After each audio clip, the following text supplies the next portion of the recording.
Hello दोस्तों, career hub YouTube channel में आपका स्वागत है। आरपीएफ कांस्टेबल, दिल्ली पुलिस और एसएससी जीडी के लिए जो सीरीज़ हमने शुरू की है, ये उसका 11वां वीडियो है। इसके पहले इसके 10 वीडियो इसी चैनल पर अपलोड किए जा चुके हैं और उनका लिंक हमने डिस्क्रिप्शन बॉक्स में दे दिया है। वहाँ से जाकर आप उन वीडियोज़ को भी देख सकते हैं। आपको पता है, इस सीरीज़ के माध्यम से हर दिन आपको एक वीडियो प्रोवाइड कराई जाती है।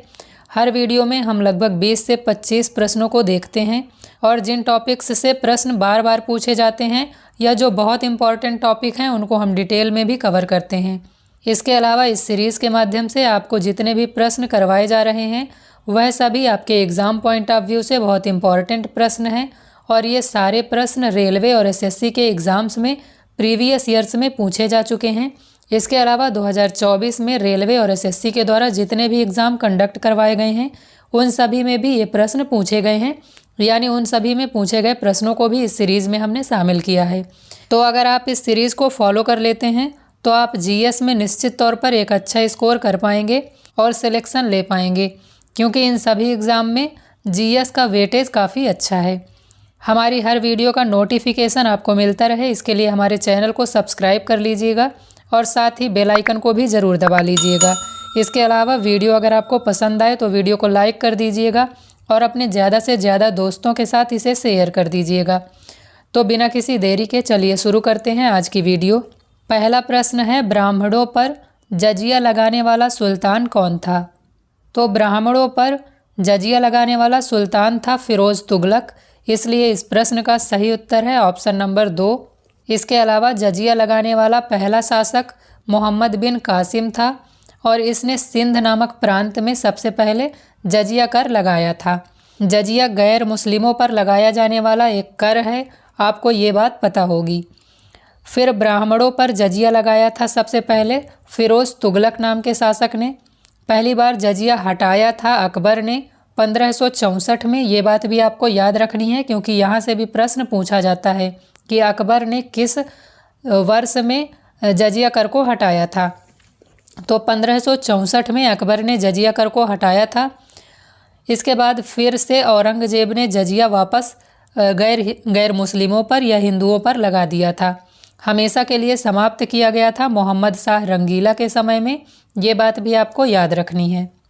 दूसरा प्रश्न है, जनवरी 2015 में भारत सरकार ने योजना आयोग को डैश डैश डैश से बदल दिया।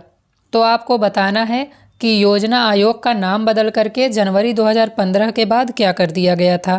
तो जनवरी 2015 के बाद भारत सरकार ने योजना आयोग का नाम बदल करके नीति आयोग कर दिया है, इसलिए इस प्रश्न का सही उत्तर है ऑप्शन नंबर 1, यानी नीति आयोग। नीति आयोग की स्थापना हुई थी 1 जनवरी 2015 को। अभी हमने देखा इसका पुराना नाम था योजना आयोग और योजना आयोग की स्थापना हुई थी 1950 में। ये भी आपको याद रखना है। नीति आयोग के अध्यक्ष होते हैं प्रधानमंत्री।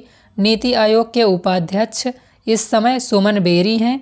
नीति आयोग के सीईओ या महानिदेशक इस समय वीवीआर सुब्रमण्यम हैं। नीति आयोग के पहले अध्यक्ष थे अरविंद पनगड़िया और नीति आयोग के पहले सीईओ थे सिंधु श्री खुल्लर। ये सभी पॉइंट आपको याद रखना है। नीति आयोग से संबंधित इतने ही पॉइंट आपके एग्जाम में बार बार रिपीट होते हैं। तीसरा प्रश्न है, वॉलीबॉल के खेल में एक समय में प्रत्येक पक्ष द्वारा कितने खिलाड़ियों को मैदान पर जाने की अनुमति होती है? तो वॉलीबॉल में एक समय में प्रत्येक पक्ष द्वारा 6 खिलाड़ियों को मैदान में उतारा जाता है, इसलिए इस प्रश्न का सही उत्तर है ऑप्शन नंबर 2, यानी 6 खिलाड़ी। इसके अलावा पुरुषों के लिए वॉलीबॉल नेट की ऊंचाई और महिलाओं के लिए वॉलीबॉल नेट की ऊंचाई आपसे पूछ ली जाती है। तो पुरुषों के लिए वॉलीबॉल नेट की ऊंचाई होती है 2.43 मीटर और महिलाओं के लिए होती है 2.24 मीटर। इसके अलावा वॉलीबॉल कोर्ट या फील्ड की लंबाई 18 मीटर होती है और इसकी चौड़ाई 9 मीटर होती है। ये सभी पॉइंट आपको याद रखने हैं। ये सभी पॉइंट आपके एग्जाम में पूछे जाते हैं। चौथा प्रश्न है, भारत के स्थायी विकास पर ध्यान केंद्रित करते हुए निम्नलिखित में से किस पंचवर्षीय योजना को शुरू किया गया था?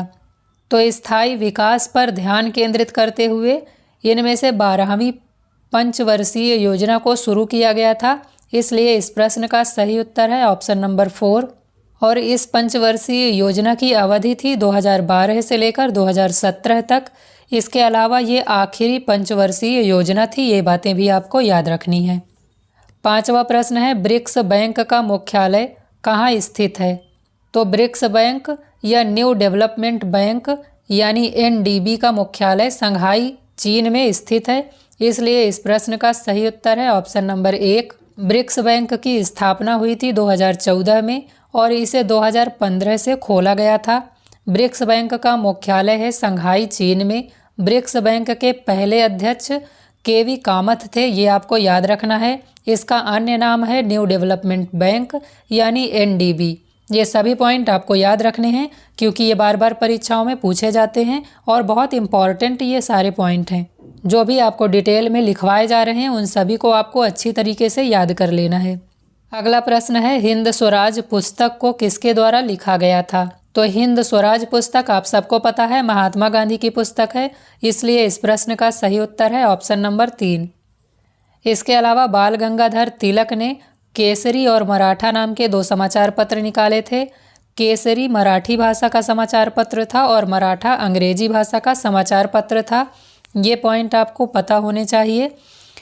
इसके अलावा गोपाल कृष्ण गोखले ने हितवाद नाम का समाचार पत्र निकाला था। महात्मा गांधी की अन्य पुस्तकें और समाचार पत्र हैं हिंद स्वराज, यंग इंडिया, हरिजन, इंडियन ओपिनियन और एनी बेसेंट की पुस्तक का नाम है न्यू इंडिया। ये सभी पुस्तकें आपको याद कर लेनी हैं। 7वां प्रश्न है, निम्नलिखित में से किसकी राजधानी बनारस में थी? तो इनमें से गढ़वाल राजवंश की राजधानी बनारस में थी, इसलिए इस प्रश्न का सही उत्तर है ऑप्शन नंबर 2। पाल राजवंश की राजधानी आपसे पूछी जाती है तो पाल राजवंश की राजधानी थी पाटलिपुत्र यानी पटना। गढ़वाल राजवंश की राजधानी अभी हमने देखी वाराणसी या बनारस। चौहान या चाहमान वंश की राजधानी अजमेर थी। इसके अलावा परमार वंश की राजधानी धार थी। ये सभी राजधानियां भी आपको याद रखनी हैं, यहाँ से प्रश्न पूछे जाते हैं। 8वां प्रश्न है, भारतीय संविधान का निम्नलिखित में से कौन सा अनुच्छेद कुछ मामलों में गिरफ्तारी और नज़रबंदी के खिलाफ संरक्षण की गारंटी देता है? तो इनमें से अनुच्छेद 22 गिरफ्तारी और नज़रबंदी के खिलाफ संरक्षण की गारंटी देता है, इसलिए इस प्रश्न का सही उत्तर है ऑप्शन नंबर 4 यानी अनुच्छेद 22। अनुच्छेद 20 में दोष सिद्धि के संबंध में संरक्षण प्रदान करने की बात की गई है। अनुच्छेद 21A शिक्षा का अधिकार प्रदान करता है। अनुच्छेद 23 में बलात् श्रम का निषेध किया गया है।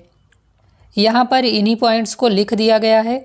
अनुच्छेद 20 अपराधों के लिए दोष सिद्धि के संबंध में संरक्षण प्रदान करता है। अनुच्छेद 21A शिक्षा का अधिकार प्रदान करता है। अनुच्छेद 23 बलात् श्रम का निषेध करता है, यानी जबरन जो किसी से श्रम लिया जाता था उसका निषेध करता है। अनुच्छेद 22 कुछ मामलों में गिरफ्तारी से संरक्षण प्रदान करता है। 9वां प्रश्न है, लोक अदालतों के संबंध में निम्नलिखित में से सही कथन का चयन कीजिए। पहला कथन है, यह प्राचीन काल से प्रचलित न्याय व्यवस्था का प्रतीक है। दूसरा ऑप्शन है, यह व्यवस्था गांधीवादी सिद्धांतों पर आधारित है। तीसरा ऑप्शन है, स्वतंत्रता के बाद भारत में प्रथम लोक अदालत वर्ष 1982 में मध्य प्रदेश में स्थापित की गई थी। चौथा ऑप्शन है, लोक अदालत द्वारा दिया गया निर्णय दोनों पक्षों पर बाध्यकारी नहीं होता। तो इनमें से पहला और दूसरा ऑप्शन सही है, क्योंकि लोक अदालतों का कॉन्सेप्ट बहुत पुराने समय से चला आ रहा है और इसके अलावा यह गांधीवादी व्यवस्था पर या गांधीवादी सिद्धांतों पर आधारित है। लेकिन तीसरा ऑप्शन गलत है, क्योंकि भारत में प्रथम बार लोक अदालतें 1982 में गुजरात के ऊना नामक जगह में खोली गई थी। इसके अलावा चौथा ऑप्शन भी गलत है, क्योंकि लोक अदालतों द्वारा दिया गया निर्णय दोनों पक्षों पर बाध्यकारी होता है और इसके खिलाफ किसी भी कोर्ट में जाकर के अपील नहीं की जा सकती है। तो पहला और दूसरा ऑप्शन सही है, इसलिए इस प्रश्न का सही उत्तर है ऑप्शन नंबर सी, यानी केवल 1 और 2। इसके अलावा ये पॉइंट भी आप याद रखिएगा कि लोक अदालतों की स्थापना भारत में पहली बार 1982 ईस्वी में गुजरात के ऊना नामक जगह में की गई थी। 10वां प्रश्न है, भारतीय जनगणना 2011 के अनुसार निम्नलिखित में से किस केंद्र शासित प्रदेश में अधिकतम साक्षरता दर दर्ज हुई थी? तो इनमें से लक्षद्वीप में सबसे ज़्यादा साक्षरता दर थी, इसलिए इस प्रश्न का सही उत्तर है ऑप्शन नंबर 3 यानी लक्षद्वीप। भारतीय जनगणना 2011 के अनुसार भारत की साक्षरता दर थी 74.04%। सबसे ज़्यादा साक्षरता दर वाला राज्य था केरल, सबसे कम साक्षरता दर वाला राज्य था बिहार। इसके अलावा सबसे अधिक साक्षरता दर वाला केंद्र शासित प्रदेश था लक्षद्वीप और सबसे कम साक्षरता दर वाला केंद्र शासित प्रदेश था दमन और दीव। ये सभी पॉइंट आपको याद रखने हैं। 11वां प्रश्न है, कांग्रेस के किस अधिवेशन में यह गर्म दल और नरम दल में विभाजित हो गई थी? तो कांग्रेस के सभी इम्पॉर्टेंट अधिवेशन मैंने आपको पहले ही करवा दिए हैं। देखिए बार बार वहीं से प्रश्न पूछे जा रहे हैं। जितने भी कांग्रेस के अधिवेशन मैंने आपको करवाए थे उतने अगर आप याद कर लेंगे तो आप किसी भी एग्ज़ाम में कांग्रेस के अधिवेशन से संबंधित कोई प्रश्न गलत नहीं करेंगे। पिछले वीडियोज़ में मैंने आपको कांग्रेस के सभी इम्पॉर्टेंट अधिवेशन करवा दिए हैं, तो अगर आपने पिछली वीडियोज़ को नहीं देखा है तो उनको देख लीजिए। सभी प्रश्न आपके एग्ज़ाम पॉइंट ऑफ व्यू से बहुत इम्पॉर्टेंट हैं और यहाँ से ही आपके एग्ज़ाम में सारे के सारे प्रश्न बन जाएंगे।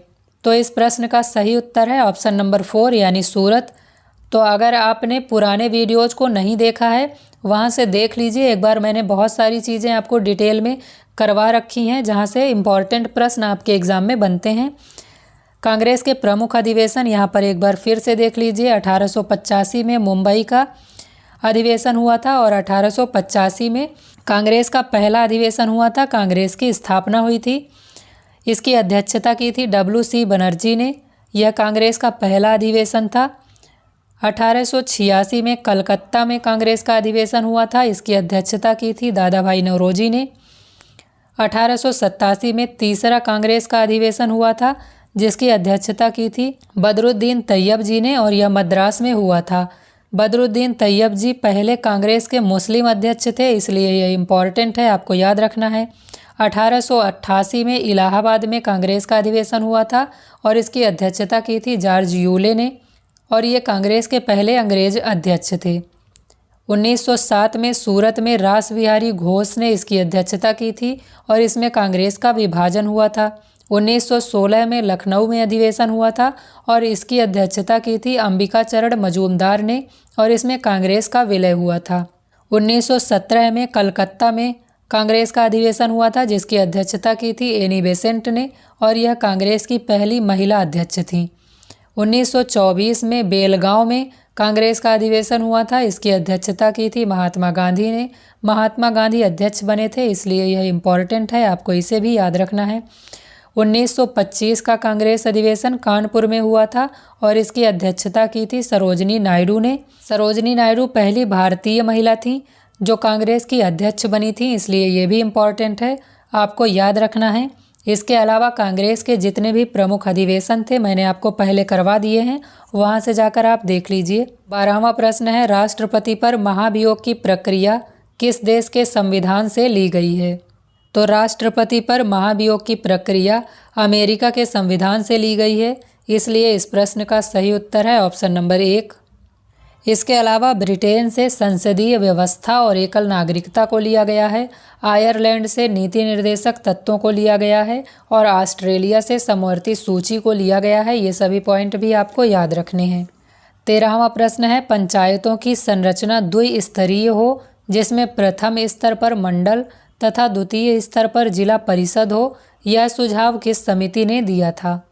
तो पंचायतों की संरचना द्विस्तरीय हो यह सुझाव दिया था अशोक मेहता समिति ने, इसलिए इस प्रश्न का सही उत्तर है ऑप्शन नंबर 4 यानी अशोक मेहता समिति। इसके अलावा बलवंत राय मेहता समिति ने त्रिस्तरीय पंचायतों का सुझाव दिया था और सिंघवी समिति ने पहली बार पंचायतों को संवैधानिक दर्जा प्रदान करने की बात की थी। ये सभी पॉइंट भी आपको याद रखने हैं। इसके अलावा इनकी स्थापना कब हुई थी ये प्रश्न भी आपसे पूछा जाता है। तो बलवंत राय मेहता समिति की स्थापना हुई थी 1957 में और इसने त्रिस्तरीय पंचायतों के गठन की बात की थी। LM सिंघवी समिति की स्थापना हुई थी 1986 में और इस समिति ने पहली बार पंचायतों को संवैधानिक दर्जा देने की बात की थी। GV.K. राव समिति की स्थापना हुई थी 1985 में और अशोक मेहता समिति की स्थापना हुई थी 1977 में और इन्होंने द्विस्तरीय पंचायतों के स्थापना की बात की थी।